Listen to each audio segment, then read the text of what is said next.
President Musharraf, بہت شکریہ آپ ہمارے اسٹوڈیوز میں تشریف لائے۔ اسامہ بن لادن کی ایبٹ آباد میں ہلاکت نے مغرب اور امریکہ کے ان دعووں کو بہت حد تک درست ثابت کر دیا ہے کہ القاعدہ اور طالبان کے جتنے سینئر رہنما ہیں وہ پاکستان کے بارڈرز کے اندر بنا لیے ہوئے ہیں، وہاں چھپے ہوئے ہیں۔ آپ نے کہا کہ آپ کو علم نہیں ہے، آپ سے جب بھی پوچھا گیا جب آپ صدر تھے آپ نے کہا کہ اسامہ بن لادن میرے علم میں نہیں ہے کہ پاکستان میں ہے، اور اگر کوئی سمجھتا ہے کہ ہے تو وہ ثبوت دیں۔ آپ کے خیال میں اسامہ بن لادن ایبٹ آباد کیسے پہنچ گیا اور کیسے 5 سال تک وہاں چھپا رہا؟ دیکھیں، آپ نے پہلے جو کہا کہ القاعدہ اور طالبان کے لوگ پاکستان میں پناہ لیے ہوئے ہیں وغیرہ، القاعدہ کے جو لیڈرشپ دو اسامہ بن لادن یا ظواہری کو چھوڑ کے نمبر 3 سے 50 تک جو لوگ پکڑے گئے ہیں وہ کس نے پکڑے ہیں؟ وہ پاکستان میں ہم نے پکڑے ہیں۔ جو آپ کے یہ یہاں گوانٹانامو میں اگر ہیں القاعدہ کے، وہ زیادہ تر ہم لوگوں نے پکڑے ہیں۔ تو یہ ایک ہمارے اوپر ایکیوزیشن دینا کہ پاکستان میں چھپے وغیرہ ہیں، ان کے اگینسٹ ہم نے ایکشنز لیے ہیں۔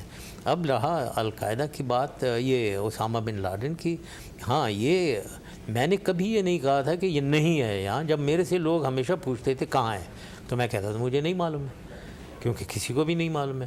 لیکن میں اس پہ کہتا تھا کہ وہ پاکستان میں ہے، اس پہ میں کہتا تھا کہ آپ کو کیسے پتہ ہے؟ کس نے کہا آپ کو پاکستان؟ کوئی آپ کے پاس انٹیلیجنس سورس رپورٹ ہے؟ کوئی نہیں ہوتی تھی، تو اس پہ میں آبجیکٹ کرتا تھا۔ اب یہ ملا ہے ایبٹ آباد میں، اب ان پرانی باتوں کو تو چھوڑیں، یہ بہت زیادہ ڈیمیجنگ ہے سرٹنلی، بالکل یہ ایکسیپٹ کرنا پڑے گا کہ یہ اب ڈاؤٹ اس میں یہ ہے کہ یہاں کیا پاکستانی انٹیلیجنس یا آرمی ملوث تھی اس میں، یا ایک غلطی ہوئی ہے، ایک اوور سائٹ ہوئی ہے، ایک لیپس ہوئی ہے، ایک نیگلیجنس ہے بہت سیریس لیول کی، بہت ہی سیریس۔ پرسیپشن اس کی یہ ہے کہ ملوث تھی اصل میں آرمی یا ISI، لیکن میری نظر میں پوری میری جتنی بھی میری سوچ ہے بالکل ملوث نہیں تھی۔ یہ ایک نیگلیجنس کا ایشو ہے، یہ ایک بہت کوتاہی ہوئی ہے بہت سیریس لیول کی، اور پاکستان کو پروو کرنا پڑے گا پوری کوشش کر کے کہ یہ کوتاہی ہے، یہ ایک ملوث پاکستان نہیں تھا۔ اگر آپ کے دور میں یہ پتہ چل جاتا کہ اسامہ بن لادن پاکستان میں روپوش ہے تو آپ کیا کرتے؟ ایکشن لیتے، ظاہر ہے۔ ہمارے زمانے میں جتنے بھی یہ، جیسے میں نے کہا کہ 3 سے جتنے بھی ہم لوگوں نے پکڑے ہیں، ویدر خالد شیخ محمد ہے یا ابو زبیدہ ہے یا ابو فرج اللیبی ہے، ان کو کس نے پکڑا؟ ہم نے پکڑا تھا۔ انٹیلیجنس ہم شیئر کرتے تھے، انٹیلیجنس شیئرنگ ہوتی تھی پاکستانی ISI CIA کی، اور ٹارگٹ کو ہم یہ ان لوگوں کو لوکیٹ کر لیا کرتے تھے۔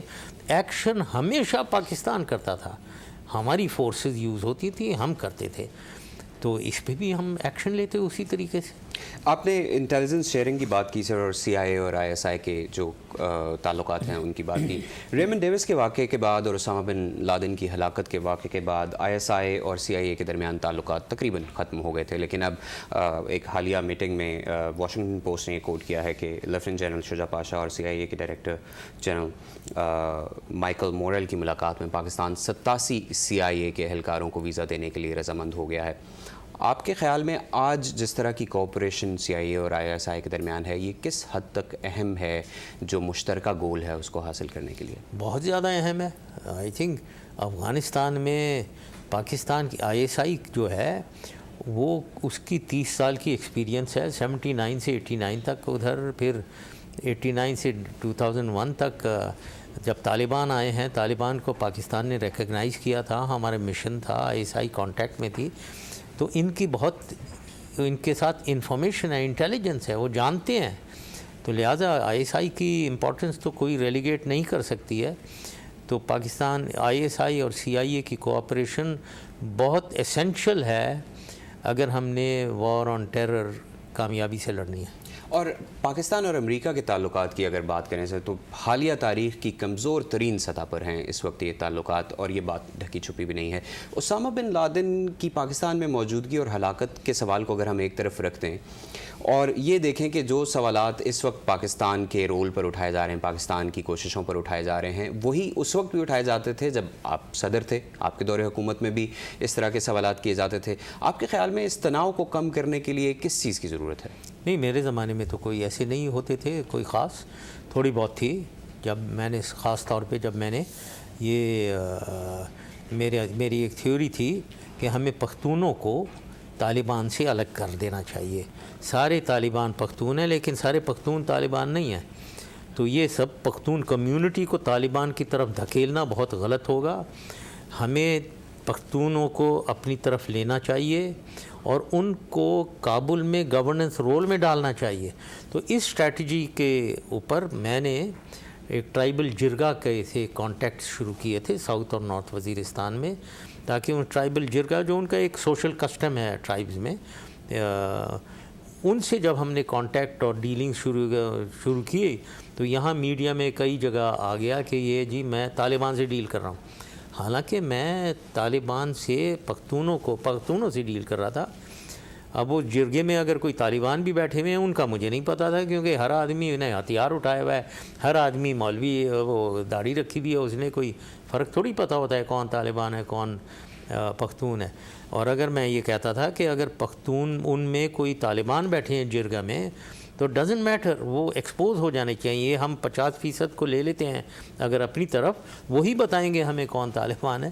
تو یہ اسٹریٹجی میں فالو کر رہا تھا. اس پہ لوگوں نے یہاں میڈیا میں آنے لگا کہ میں طالبان سے ڈبل ڈیلنگ کر رہا ہوں وغیرہ, جو بالکل حقیقت نہیں تھی. وہ میرے پہ اٹیک کر رہے ہیں تو ڈبل ڈیلنگ میں کیسے کر رہا ہوں. مذاکرات کی بات کرتے ہیں. آج کسی بہت ہی بنیادی سطح تک, بہت ہی چھوٹی سطح پر امریکہ اور طالبان کے درمیان رابطے ہو رہے ہیں. کچھ ہی دن پہلے سابق طالبان سفارتکار جو سعودی عرب میں تھے حبیب اللہ فوزی, انہوں نے بی بی سی کو ایک انٹرویو میں یہ کہا ہے کہ افغانستان میں کسی بھی سطح کے مذاکرات کیے جائیں لیکن یہ مذاکرات اس وقت تک کامیاب نہیں ہو سکتے جب تک ملا عمر ان مذاکرات کا حصہ نہیں ہوتے. اور انہوں نے یہ بھی کہا ہے کہ پاکستان کا کردار افغانستان کے حل کے لیے انتہائی اہم ہے. آپ کیا سمجھتے ہیں اس بارے میں؟ پاکستان کا کردار بہت اہم ہے, اور بلکہ میں نے تو یہاں کچھ میڈیا میں دیکھا ہے کہ وہ سمجھ رہے ہیں کہ پاکستان کی ضرورت نہیں ہے ابھی افغانستان میں حل ڈھونڈنے کے لیے. یہ بہت ہی ایک نائیو قسم کی بہت غلط فہمی ہے کسی کو اگر کوئی سمجھتا ہے پاکستان کا کردار نہیں ہے. پاکستان کا بہت اہم کردار ہے اس سلسلے میں. اب جہاں تک ملا عمر کی بات ہے, مجھے پوری پتہ نہیں ہے, لیکن مجھے یہ پتہ ہے کہ یہ جو طالبان ہے یہ مونولیت ایک فورس نہیں ہے. پہلے ہوتی تھی ملا عمر پورے افغانستان پہ 90% پہ کنٹرول تھا. ہم نے مشنز کھولی بھی تھیں, انہوں نے حکومت چلا رہے تھے پورے افغانستان میں. اب ملا عمر بھی ہے, سراج حقانی ہے, گلبدین حکمتیار ہے, یہ سب طالبان ہے.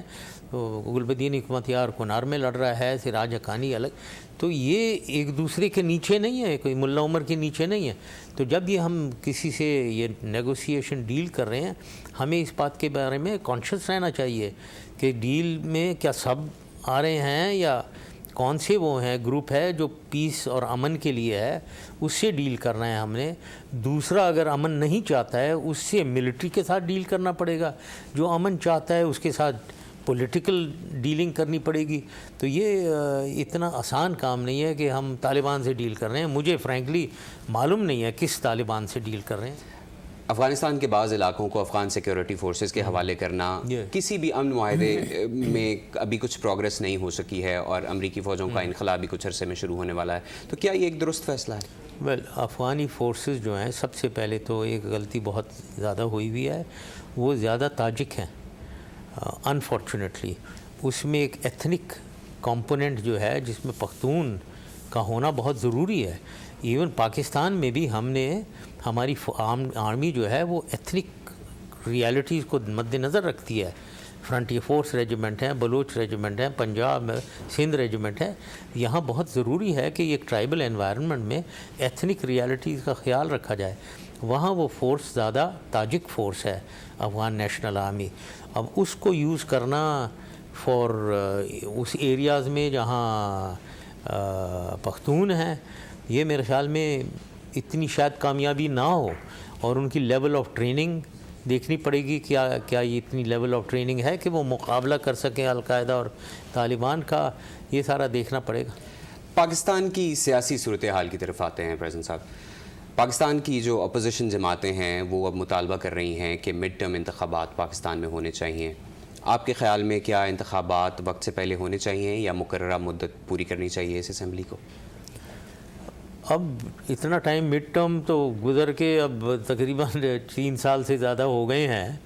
فرینکلی اب تو 1.5 سال ٹوٹل رہ گیا ہے الیکشن میں، تو میرے خیال میں تو وہ 1.5 سال بعد ہی ہوں گے، لیکن اگر زیادہ سے زیادہ اس سے پہلے ہوئے تو اس سے کوئی میرے خیال میں 8-10 مہینے پہلے ہو سکتے ہیں، لیکن 2012 میں کوئی مئی جون میں، اپریل مئی جون میں ہو سکتے ہیں، کیونکہ سینٹ الیکشن ہیں مارچ میں، میرے خیال میں اس کے بعد ہی ہوں گے، تو یہ میری نظر میں یہ نارمل ٹرم پورا کر کے ہی الیکشنز ہوں گے۔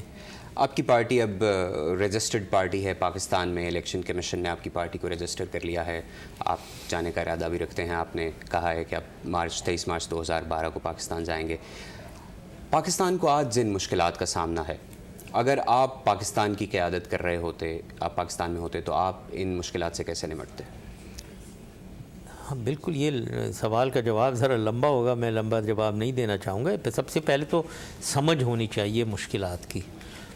ہمیں ہمارے ڈس فنکشنل گورنمنٹ ہے، تو پہلے تو گورننس بہتر کریں، ایک ایفیشینٹ، ایفیکٹو، آنیسٹ، ایماندار گورنمنٹ لائیں۔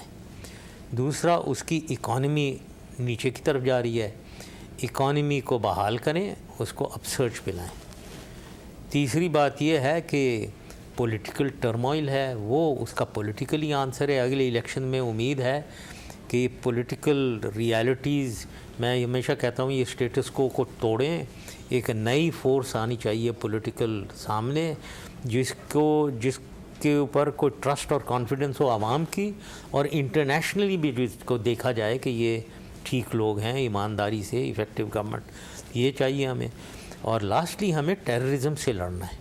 ناؤ ٹیررزم کی نیوانسز ہیں، ایک ایکسٹریمزم ہماری سوسائٹی کے اندر ہے، پھر القاعدہ ہے، پھر طالبان ہے، پھر یہ مجاہدین ہیں کچھ جو کشمیر میں اورینٹیشن ان کا تھا، لیکن اب وہ ان طالبان میں بھی ہو گئے ہیں، اور پھر پاکستان میں بھی وہ دہشت گردی کرتے ہیں کچھ، تو ان سے بھی نمٹنا ہے۔ تو سب کی سمجھ الگ الگ ہے، سب کے ساتھ الگ حکمت عملی چاہیے ڈیل کرنے کے لیے۔ تو حکومت کو سمجھ ہونی چاہیے پرابلم کی، اور اس کو پوری ریزالو، اس کی طاقت ہونی چاہیے to deal with the situation. Sir صاحب، 2 چھوٹے سے سوال ہیں، اگر آپ بریفلی رسپونڈ کر سکیں۔ پاکستان مسلم لیگ کاف آپ کی جماعت تھی، آج وہی جماعت پیپلز پارٹی کے ساتھ مرکز میں اتحادی جماعت ہے، اور پیپلز پارٹی اپنی قائد محترمہ بنظیر بھٹو کے قتل کا الزام آپ پر لگاتی ہے۔ آپ اس اتحاد کو کیسے دیکھتے ہیں؟ یہ سب میں سمجھتا ہوں کہ دل اور دماغ سے میرے خیال نہیں ہے، دوسرے الگ سوچ کے لوگ ہیں، یہ کچھ ذاتی مفاد کے لیے مل گئے ہیں، لیکن یہ سمجھنا کہ یہ ہمیشہ کے لیے ملے ہی رہیں گے، یہ مجھے اس پہ شک ہے۔ یہ کوئی بہت سے لوگ ملے ہوئے ہیں، لیکن میرے خیال میں دل بالکل ان کے ساتھ نہیں ہے، تو یہ ذاتی مفاد کی ایک نورا کشتی کہنا چاہیے یا کیا کہیں اب اس کو پتہ نہیں ہے، لیکن میرے خیال میں یہ دیر پا ارینجمنٹ نہیں ہے۔ سر پرویز مشرف صاحب، بہت شکریہ، آپ ہمارے اسٹوڈیوز میں تشریف۔ تھینک یو ویری مچ، شکریہ۔